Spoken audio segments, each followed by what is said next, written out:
Hi, how you doing? So in this tutorial I'm going to show you how to create this dripping paint effect in Adobe Photoshop. So let's get to it and I'll walk you through my process. So the first thing we want to do is come up to File and select New, and I'm just going to select the A4 document for now and click Create, and then I'm going to come up to Image and then Image Rotation and just turn it 90 degrees clockwise. The next thing I'm going to do is come up to the Layers panel and click on the lock to get rid of that, and then double click on the layer to open up the layer style. Then I'm going to come over to the gradient overlay here, click on that, and what you're going to want to select is in here is this black and white gradient.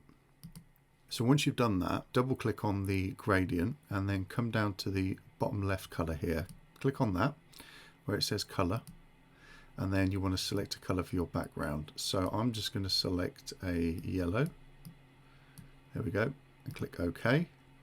Press OK on that. You're going to want to make sure that reverse is selected and the style is radial and the scale is 150%. And once you've done that, click OK. Now we want to place our picture on this background. So whatever portrait you're using or whatever picture you're using, just open it up in Photoshop, and then on the move tool, which is the very top tool, click in the middle of the picture, drag, hold it up to your document, keep hold of the mouse button, bring it to the middle, let go. Now this is just saying that it's got different depth, and that's fine, just click OK. It just means that a picture is bigger than the document that we're using. So I'm going to press Control, Command and minus just to zoom out. And then I'm going to press Control Command T just to transform. I'm going to hold the Shift key down and I'm going to drag this just to make it smaller. There we go. So I'm now going to press Control or Command plus just to zoom in so I can see what I'm doing. And then still holding the Shift key down, I'm just going to enlarge this a little bit just so that I can get the right dimensions. So let's go with something like about there. That's good. You can just press enter and that will then place the image. Now what we want to do is select the quick selection tool, which is the fourth one down, and we're going to want to zoom in and just make a selection of our subject. So just hold down the mouse button, draw around and try and take your time and just get a really good selection. If you make a mistake or there's too much selected, you can come up to the minus tool up here, click on that, and that will minus any of the selections. So just have a look around, make sure the edges are okay. We can refine this a little bit more in a second, but that looks pretty good. So come up to select a mask, and then once you're in here, we want to click on the smart radius and just push this up a little bit to around 3 pixels. This just helps us with a sharper edge, and then from there we just want to come down to output 2 and then new layer with layer mask and press OK. Now we want to select the dripping paint effect, click in the middle, drag up to our document, keeping the mouse hold down, let go, and there we go. So press Control Command T, that will transform the document, and then holding the Shift key down we can just make this a little bit bigger, and we just want to place this onto the subject. So just take your time with this. You can move the sides left and right. There we go. So let's just maybe bring this down a little bit. That looks pretty good. Let's just move this in a little bit. Once you're happy with that, press Control Command on the layer thumb there.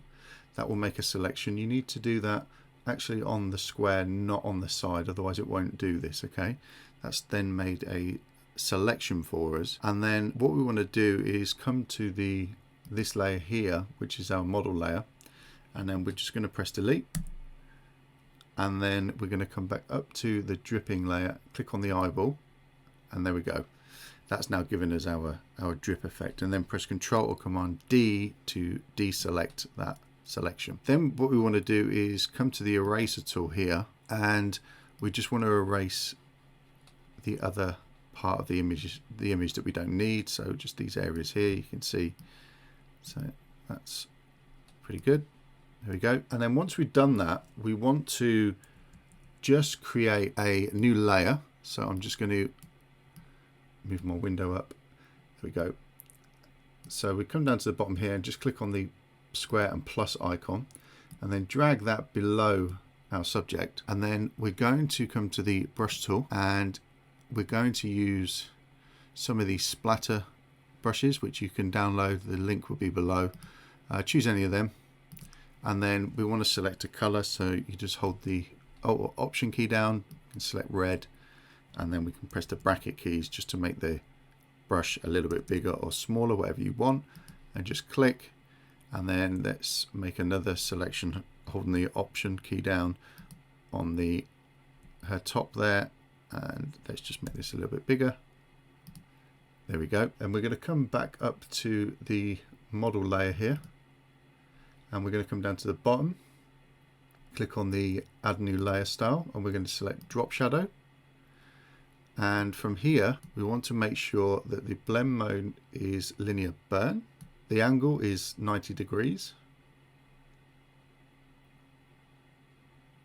Distance is 5 pixels, spread is 0, size is 0, and we want to make sure that use global light is selected as well, and then select OK. And then what we can do to finish this off is select the top layer and then hold down the shift key and select this bottom layer here, not the background layer here at the bottom.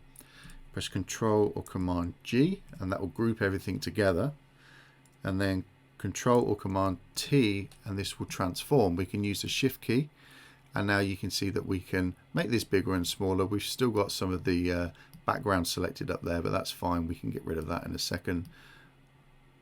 So let's just make this a little bit bigger and just position that so it's in the middle. Hit enter, and then we want to select the eraser key and come on to the layer here, this model layer, and then we can just get rid of this here. This probably won't happen to you, but if it does, then that's all you need to do is just to get rid of that section there. And there we go. That's how you do it. It's as simple as that. So you can play around with this, get the proportions right. You can move the model individually like I'm doing here. You can move the paint splatters as well just by selecting this layer here, and then if you want to, you can come to the crop tool, select square, and you can then just crop that in a little bit more if you want to, and that will then give you the finished article. So there we go. That's how you do it. Once you're finished, you can either just save this as is. So if you come up to File and then Save as a copy on your computer or in the cloud, entirely up to you.